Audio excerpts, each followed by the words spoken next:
Libercast presenta Más Negocios, una producción de Libertópolis.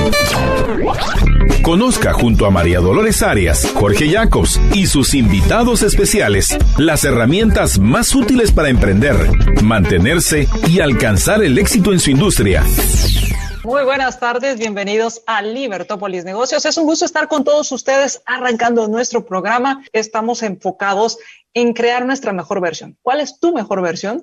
Eso lo tienes que ir descubriendo e irla desarrollando e ir haciendo cada vez esa mejor versión de ti e irla puliendo. Y hoy vamos a platicar acerca de filosofía. ¿Y qué tiene que ver filosofía con mi vida? ¿Qué tiene que ver filosofía con encontrar esa mejor versión? Y en especial, ¿qué tiene que ver filosofía en un programa de negocios? Pues de eso vamos a platicar con nuestro invitado Warren Orbo, quien es director del Centro de Estudios de Capitalismo. Es presidente y diseñador principal de Orbo y Colaboradores y presidente fundador de Arquitectónica. Es profesor de la Facultad de Arquitectura en las universidades Francisco Marroquín y Rafael Landívar y ha diseñado varios edificios. Y bueno, además es una persona un profesor muy admirado por mí y con el que le tengo mucho cariño y respeto. Y precisamente en este tema que me parece muy relevante, pues quién mejor que Warren para hablar sobre este tema. Bienvenido, Warren, ¿cómo estás? ¿Qué tal, María Dolores? Estoy muy bien, no tan bien como tú, pero muy bien. Muchas gracias, bienvenido. ¿Y para qué tener una mejor versión? Que es el tema de la filosofía. Y entonces surge el tema que muchas veces las personas de negocios pues se consideran muy prácticos y dicen, bueno, ¿y la filosofía a mí qué? Porque no lo ven como algo práctico. Y entonces me gustaría que habláramos sobre eso, Warren. ¿Para qué me sirve la filosofía en los negocios y mejor aún en mi vida? Pues con mucho gusto. Primero partamos de esta premisa que es un axioma, es decir, que es una verdad evidente.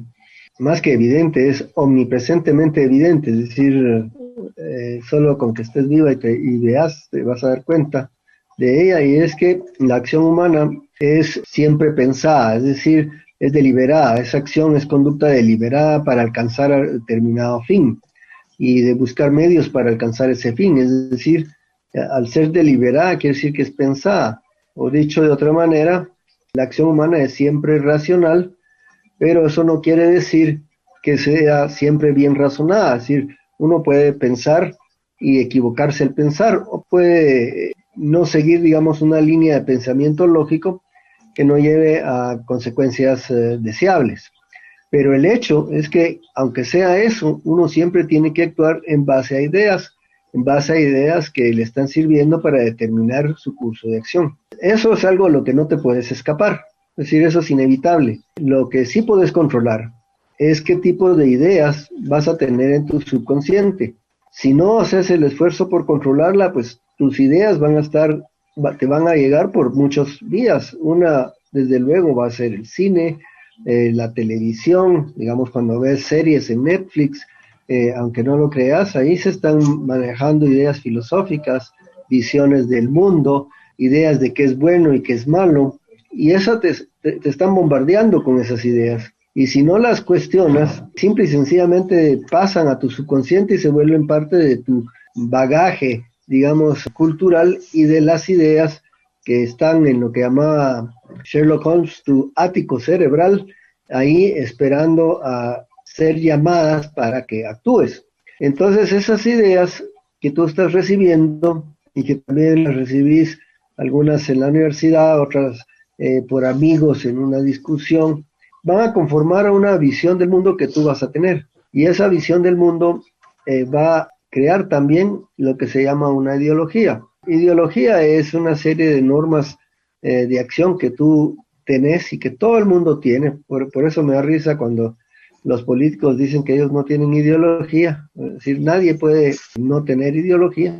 Esa ideología va a determinar tu curso de acción. Por ejemplo, si tú voy a poner algunos ejemplos extremos, pero si tú tenés una visión del mundo, como la de los del Islam, que son fanáticos, digamos, que creen que es obligación de ellos convertir a los infieles o eliminarlos en caso de que no los conviertan, y que este curso de acción va a ser premiado en un cielo con 11,000 vírgenes. Esa idea, esa visión del mundo te va a llevar a conducir tus acciones para, por ejemplo, hacer actos terroristas, como los que hemos visto recientemente en Viena y en Francia. Es decir, porque estás convencido de que eso va a pasar y entonces actúas en base a esa idea. Si tu visión del mundo es otra, pues vas a actuar de distinta manera. Entonces, para un hombre de negocios, es importante tener una serie de ideas que sean las correctas, porque si no, no se va a poder defender, por ejemplo, cuando lo ataquen aquellos que detestan a los empresarios, por ejemplo, ¿verdad? Si él se cree, digamos, las ideas de los socialistas de que el empresario es una mala persona. De hecho, incluso ahora dicen el empresario es un depredador, ¿verdad? Depreda la tierra. Si siembra cultivos, está depredando la tierra. Si está creando hidroeléctricas, está depredando la tierra. Entonces ya lo están igualando a ser un depredador. Si el empresario se cree eso, digamos, le están quitando todo incentivo a poderse defender. Entonces las ideas son importantes. Vamos, el empresario tiene que entender, por ejemplo, que no es cierto lo que está diciendo el socialista, sino que al contrario, está actuando de forma moral, está creando riqueza, está transformando, digamos, los recursos que existen en la tierra para crear valor, para que mucha gente pueda vivir y mejorar su calidad de vida. Entonces, lejos de ser un depredador, es el héroe, digamos, de la sociedad, es el que está creando la riqueza, no el que la está destruyendo. También tiene que saber, por ejemplo, que la riqueza no es algo que está en la naturaleza. No es como que tú puedas salir al jardín, ir a cosechar tus iPhones. Eso no existe. La riqueza hay que hacerla, ¿verdad? Es producto del ingenio humano. Y entonces es producto de una virtud que es muy importante, que es la virtud de la productividad, ¿verdad? Sin esa virtud no se haría riqueza. Entonces el ser productivo es igual a ser virtuoso, y no como los socialistas le quieren hacer creer que lo que es un explotador. Al contrario, el empresario es un virtuoso, crea riqueza y crea fuentes de trabajo para aquellos que voluntariamente intercambian su fuerza laboral con él por el dinero que les paga. Entonces, el tener las ideas claras, digamos, es de suma importancia para no solo poderse defender, sino que saber qué hacer y cómo actuar. Es decir, sentirse orgulloso por lo que hace en lugar de sentirse apenado por lo que hace, por ejemplo. Y el sentirse apenado por lo que hace va a destruir su autoestima, que eso también es un problema causado por no tener ideas claras, ¿verdad? Porque la autoestima, es decir, la estimación que él tenga de sí mismo, va a depender con que pueda identificar realmente cómo es su relación con la existencia. Digamos, si él actúa de manera que transforma las cosas para poder crear valor y vivir, entonces se da cuenta que es apto para vivir y que merece vivir. Es decir, él está haciendo lo que debe hacer, está usando su razón para identificar aquellas posibilidades, digamos, en la realidad que puede transformar.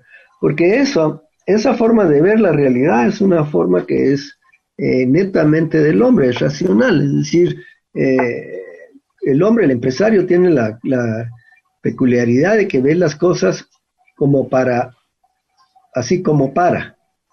Es decir, como para hacer esto, hacer lo otro. En cambio, por ejemplo, el científico ve las cosas no como para, sino que como son.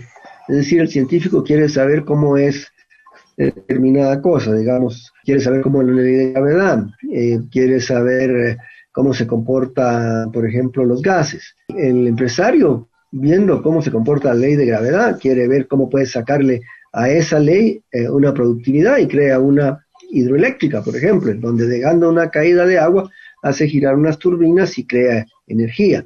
Entonces, Heidegger le llamaba a esa forma de ver las cosas listas para la mano, ¿verdad? Listas para que yo las use. Rand lo pone muy en su novela, de una forma muy poética y muy bonita, precisamente en El manantial, que empieza la novela así. Empieza con el héroe de la novela, el protagonista principal, que se llama Howard Rourke, que es un arquitecto y está en una laguna, en una roca, desnudo, fue a nadar, está solo, y está viendo a su alrededor, y entonces ve, por ejemplo, óxido en la roca y piensa para hacer hierro y convertirlo en vigas. Ve la madera y dice para convertirla en armaduras. Ve la roca para convertirla en paredes, en edificios. O sea, todo lo ve en función de lo que puede hacer con ellas. Esa es una actitud humana, porque precisamente la forma para sobrevivir del humano es usar su razón para adaptar el medio ambiente a sus necesidades, no como los animales no racionales que tienen que adaptarse al medio ambiente. Entonces, la filosofía, digamos, y la filosofía correcta es indispensable para que el hombre pueda actuar razonablemente, que eso es lo que nos interesa. Porque, como dije antes, la acción siempre es racional, pero no siempre es razonable. Uno puede actuar equivocándose, actuar incluso en contra de su mejor interés, como hemos visto que han hecho muchas personas en la historia, digamos. Cuando dices actuar racional y que no es lo mismo que razonablemente, o sea, ¿puedo usar la razón sin ser razonable? Sí, es decir, la razón es una facultad que tenés y es una facultad que te sirve para integrar la evidencia que te dan los sentidos y así identificar la realidad. Es decir, la razón te sirve de dos maneras. La primera es para integrar las sensaciones que te están bombardeando, y esas las integras en perceptos, le llamaba Ayn Rand, y los perceptos pues te hacen darte cuenta de la realidad, aunque no necesariamente te dan conocimiento, ¿verdad? Es decir, a lo que me refiero es que tú, por ejemplo, puedes ver que viene un objeto hacia ti, pero puede ser que no entendas qué es ese objeto, porque no lo conoces, todavía no lo has identificado. La identificación se hace en el nivel conceptual, es decir, cuando tú agarras esos perceptos, esa información sensorial en conceptos, al hacer un proceso mental que es activo, de relacionarlo con otras cosas y diferenciarlo con otras cosas y verlo de una manera que no existe en la realidad, sino que también es meramente humano. Cuando relacionas las cosas y las ligas, digamos, porque son similares entre sí, o porque son menos diferentes entre sí, digamos, y formás un grupo, el grupo no existe en la realidad. El grupo es una forma del humano de ver las cosas. Lo que existe en la realidad son los individuos, son las cosas separadas. Pero el grupo lo uniste al hacer ese análisis de lo que estás viendo y lo sintetizaste o lo integraste en una unidad que es el grupo. Pero a la vez, al mismo tiempo, hiciste otra cosa. Viste a un elemento o a dos de ese grupo como unidades, o sea, como independientes, pero que pertenecen a determinado grupo. Esa forma de ver el mundo es característica del hombre racional, de nosotros. No lo hacen los animales todavía. Entonces, una vez haces eso, lo etiquetas con un nombre, digamos, y lo que estabas viendo lo diferenciaste de otros seres, digamos, y lo etiquetas como mujer, digamos. Lo diferenciaste de otras cosas que estaban en el ambiente, como sillones o perros o cualquier otro tipo de cuestiones. En ese momento ya le diste una etiqueta que te sirve para poderte referir a ellos. Y lo que hiciste, según lo expresa Ayn Rand, es un archivo, ¿verdad? Un repositorio que es abierto en ambos sentidos, es decir, que vas a poder incluir todas las mujeres que vayas a conocer en tu vida, pero también incluye a todas las que existieron, es decir, todas las que existen y van a existir, y además también incluye todo lo que tú sabes sobre este ente, sobre la mujer. Es decir, sabes que es un organismo vivo, sabes que es racional, sabes que es capaz de ser fecundada, sabes que puede envejecer, sabes que puede dedicarse a cualquier profesión que elija, en fin, todo lo que sepas de ella. Y entonces eso es una clasificación que hiciste de la misma forma, exactamente de la misma manera que haces en tu computadora, que los españoles llaman ordenador, porque en realidad eso es lo que hace, ordena tus archivos. Entonces tú abrís un archivo en la computadora y metes ahí en ese archivo documentos que tú querrás. Por ejemplo, si son fotos, entonces abrís un archivo que se llaman fotos o imágenes. Y luego, para ordenarlo bien, abrís otros subarchivos, otros archivos menores relacionados a ese, en donde puedes meter fotos de automóviles, fotos de viajes, fotos de edificios o lo que querrás. Y luego, por ejemplo, agarremos el de fotos de automóviles, ahí todavía puedes tener otros archivos para que sea más fácil y tenés fotos de automóviles deportivos, fotos de automóviles sedán, fotos de automóviles todoterreno. Y así fácilmente puedes encontrar tu información, mientras que si no la ordenaras, no la podrías encontrar. Solo la percepción te da algún tipo de información sobre la realidad, pero no la tenés ordenada, entonces no podés manejarla como conocimiento. Entonces ese tipo de actividad, digamos, es lo que la razón te permite hacer. Ahora, razonar bien quiere decir hacer bien tus archivos, es decir, hacer bien tus identificaciones, de tal manera que puedas regresar a un concepto que sea muy abstracto hasta la evidencia sensorial que lo origina. Y eso es lo que se llama una jerarquía conceptual. Si no lo haces, si no tenés bien organizados tus archivos, entonces vas a tener conceptos que Ayn Rand llamaba conceptos flotantes, es decir, conceptos que no los podés relacionar al resto de tu conocimiento y que no tenés claro qué es lo que significan. O sea, más o menos sabes. Y mucha gente hace eso, mucha gente usa las palabras que se refieren a conceptos, pero si les preguntas, bueno, ¿qué quiere decir usted con eso? En realidad no tienen una idea clara de a qué se refieren. Entonces, eso es razonar mal, pero están usando su razón. Entonces, de todas maneras, digamos, están haciendo una actividad racional, pero no la están haciendo bien. Ahora bien, Warren, tú hablabas, tenemos una visión del mundo que define nuestra ideología. ¿Qué pasa si no tenemos bien identificada esa visión? Bueno, que estás actuando de forma equivocada y no sabes por qué. Te voy a poner algunos ejemplos sin calificar, es decir, cada quien podrá calificar su propia. Pero suponete que tú crees que estás en este mundo, tu visión del mundo es esta, que tú estás en este mundo pagando pecados del pasado. Es decir, que lo que hiciste es reencarnar en quien sos.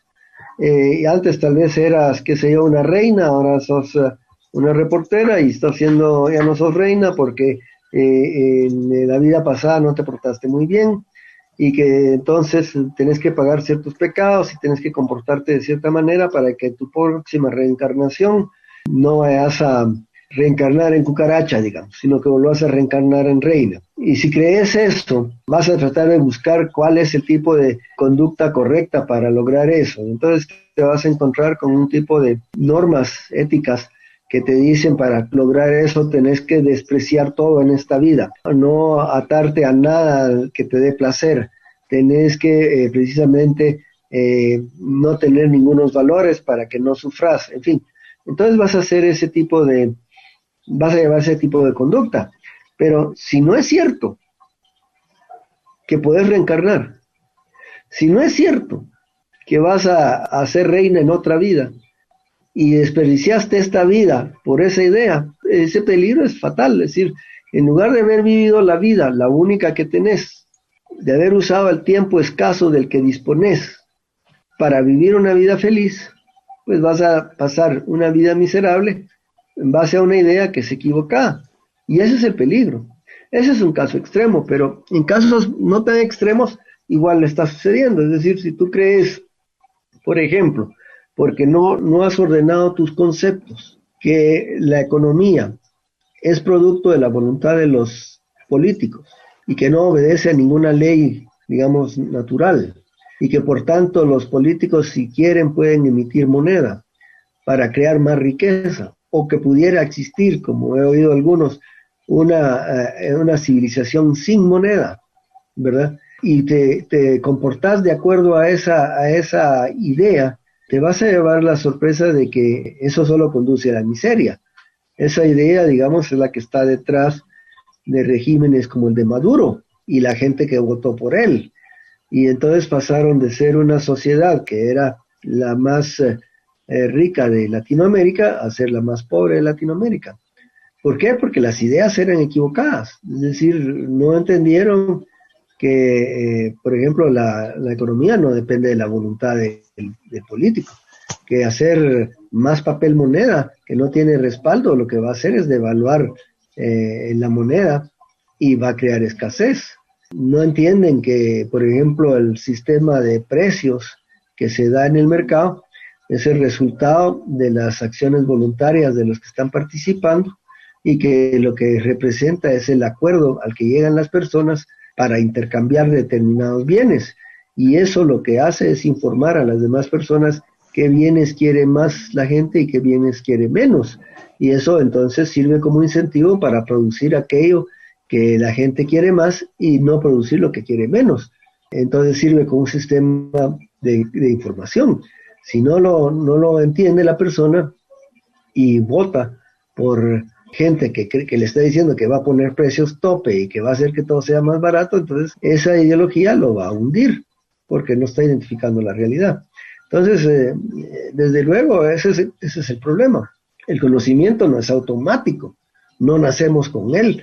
Hay que esforzarse en conocer y sobre todo una cosa que es muy importante, que lo dice Rand, pero también, digamos, lo dice Kant. Yo creo que Kant tiene el ensayo más interesante sobre el respecto cuando él escribe el ensayo que se llama ¿Qué es la ilustración?, que se lo recomiendo a todo el mundo, en donde dice la ilustración consiste en atreverse a pensar por uno mismo, en salir de la inmadurez en la que vive, en donde necesita de un tutor que le diga a uno qué pensar, y entonces pensar por uno mismo.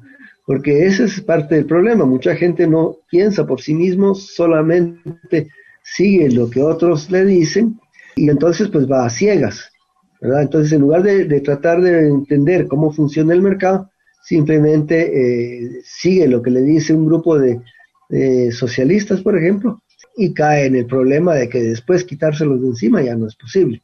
Se volvió esclavo de ellos. Entonces es muy importante.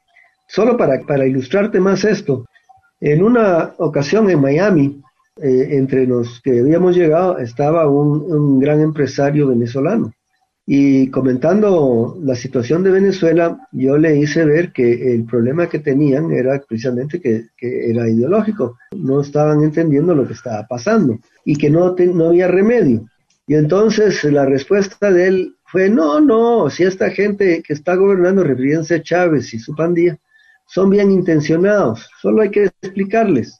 Y entonces yo le expliqué por qué no iban a entender, porque era más que solo explicarles. No me quiso hacer caso, él regresó a Venezuela. Bueno, para hacerte corta la situación, quebró completamente, ¿verdad? Lo quebraron, precisamente porque no tenía clara él las ideas tampoco.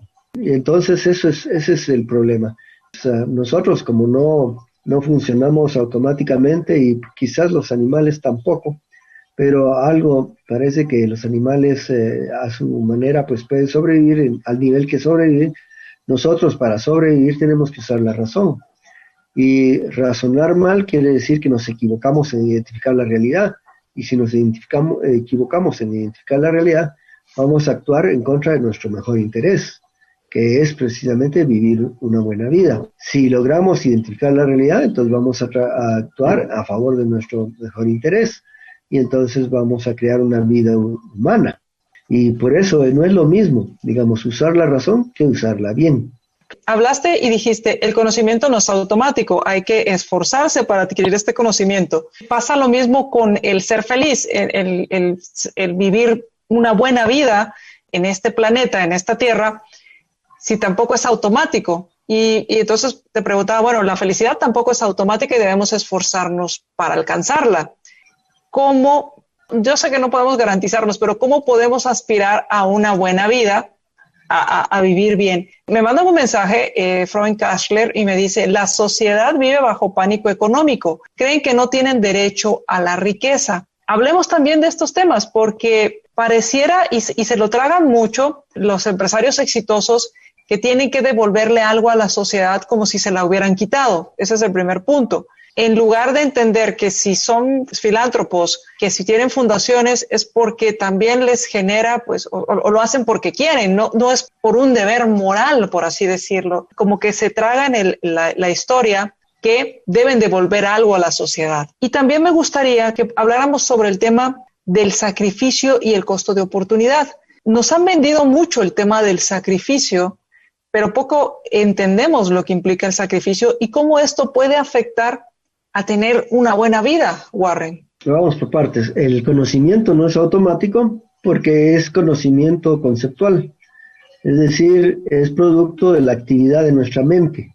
Y la actividad de nuestra mente es voluntaria, no es automática, ¿verdad? No es como las percepciones, esas son automáticas. Tú abrís los ojos y no podés evitar ver, pero el conocimiento necesita ser una respuesta a una pregunta.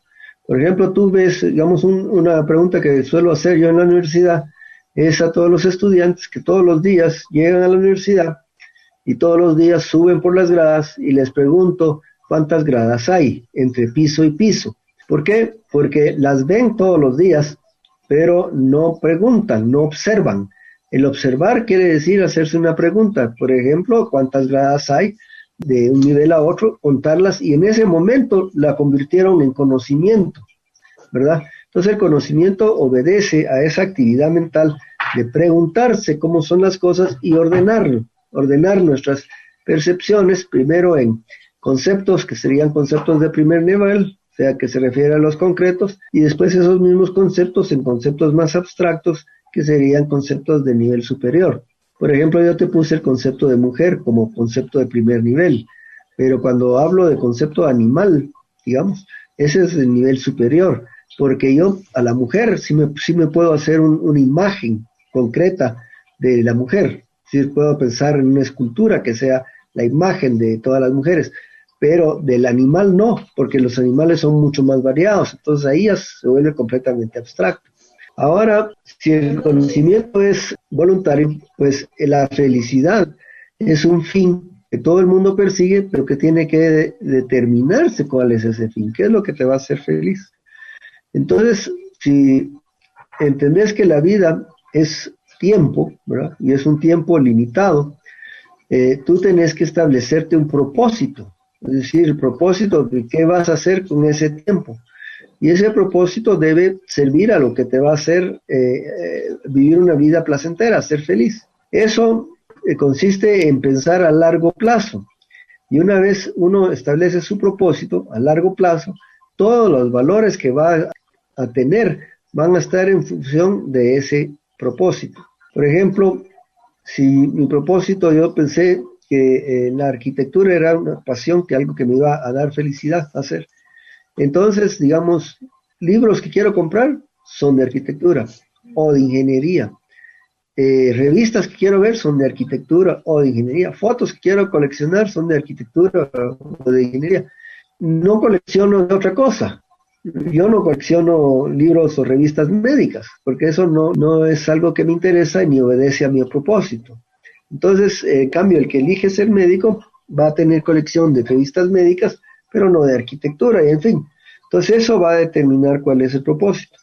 Y uno es feliz en tanto va logrando alcanzar sus valores, pero debe ser dirigido por su razón, es decir, no dejar que sus inclinaciones o sus deseos lo hagan desviarse del propósito que se ha establecido, porque entonces va a ser como un cohete que va para cualquier lado, ¿verdad? Que va a un canchinflín, que no va a ningún lado específico, y cuando se le acaba el tiempo ya no llegó al propósito que quería.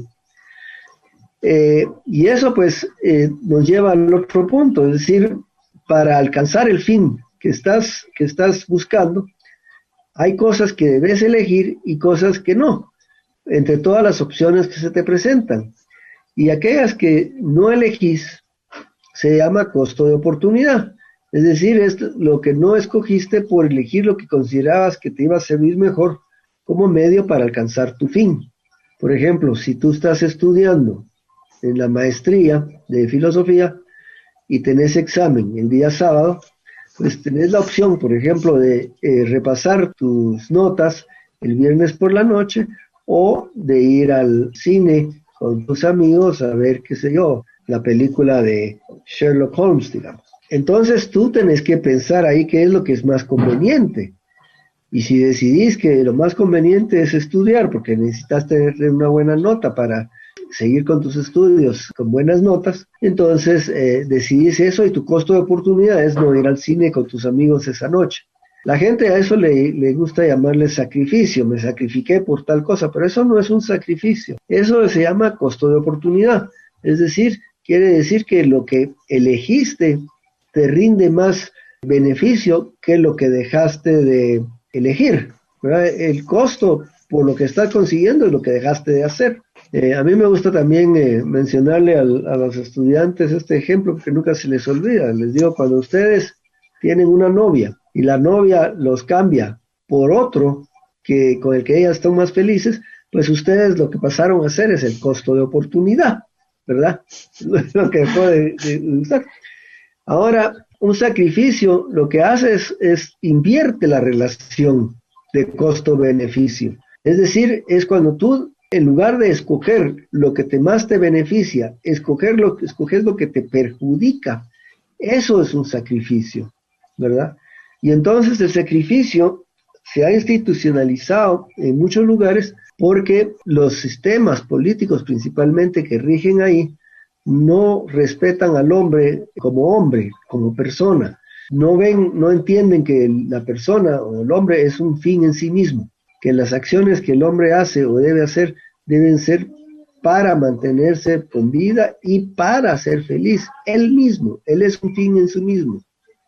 Todas las demás acciones son medios para ese fin. Pero el que sacrifica a otro, lo que hace es que ve al hombre como una cosa que puede ser utilizada para los fines del que está sacrificando. Entonces, lo peor del caso es que trata de convencer al sacrificado de que eso que está haciendo es honorable o que es una virtud, cuando en realidad lo que está haciendo es haciendo que acepte que lo traten como una cosa y que va a ser usada para el propósito de otro. Entonces, así por ejemplo, Khomeini, cuando estaba en la guerra de Irán contra Irak, solicitó a los padres de familia que le dieran a los niños de ciertas edades para que caminaran frente al ejército.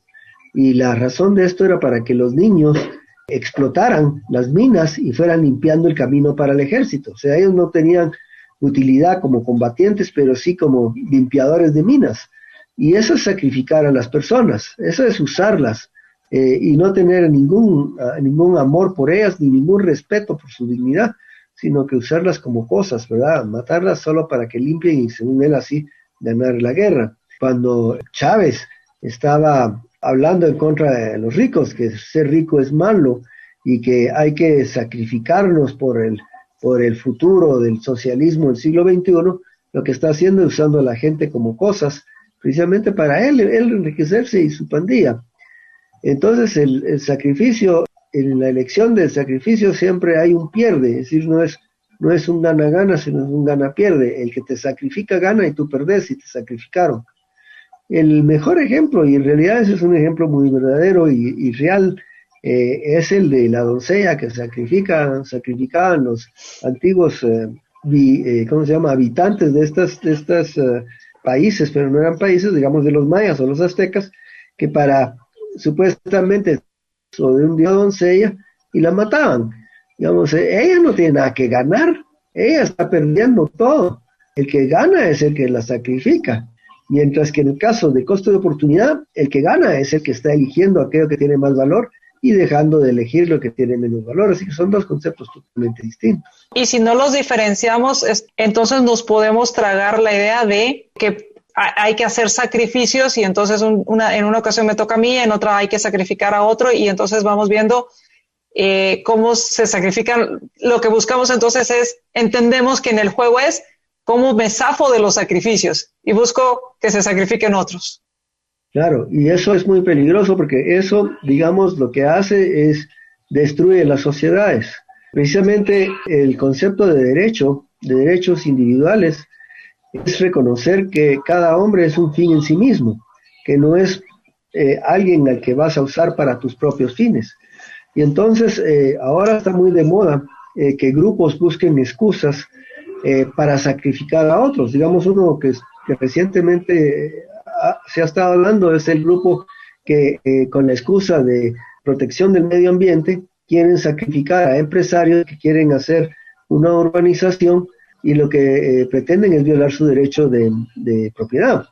Y entonces es usarlos a esas personas como cosas para el propósito que el grupo que quiere sacrificarlos desee. Y eso es tremendo, eso destruye una sociedad, porque la sociedad se arma precisamente en el respeto mutuo, el respeto de cada persona al otro, el ver al otro como un fin en sí mismo y por lo tanto respetar sus acciones y su propiedad para buscar su propia felicidad. Entonces, una vez se pierde eso, ya estamos otra vez como en la ley de la selva, ¿verdad? El grupo más fuerte obliga al menos fuerte a hacer lo que se le dé la gana, como conquistadores, por ejemplo. Warren, estamos por terminar y nos hacen una pregunta con respecto a qué libro recomiendas para venderle la idea a asesores estrategas. ¿Podría ser El Manantial? Yo recomendaría Capitalismo, el ideal desconocido. El Manantial es inspirador, es una novela y puede servir de inspiración, ciertamente, pero para tener ideas claras es Capitalismo, el ideal desconocido. ¿Y el libro de filosofía para los empresarios por qué los empresarios necesitan filosofía? ¿Podría servir también? Podría servir también. Perfecto. Pues muchas gracias, Warren. ¿Con qué te gustaría concluir? Muchas gracias a ti por invitarme. Pues, mucho gusto verte. Igualmente. Que tengan todos una excelente noche. Nos escuchamos en nuestra siguiente emisión de Libertópolis Negocios. Mientras nos volvemos a escuchar, sea feliz, sin excusas. Libercast presentó Más Negocios. Recuerden que si quieren conocer más de nuestros programas, pueden ingresar en www.libertopolis.com. Recuerda suscribirte y dejarnos 5 estrellas para que continuemos trabajando en producir más podcasts de tu interés.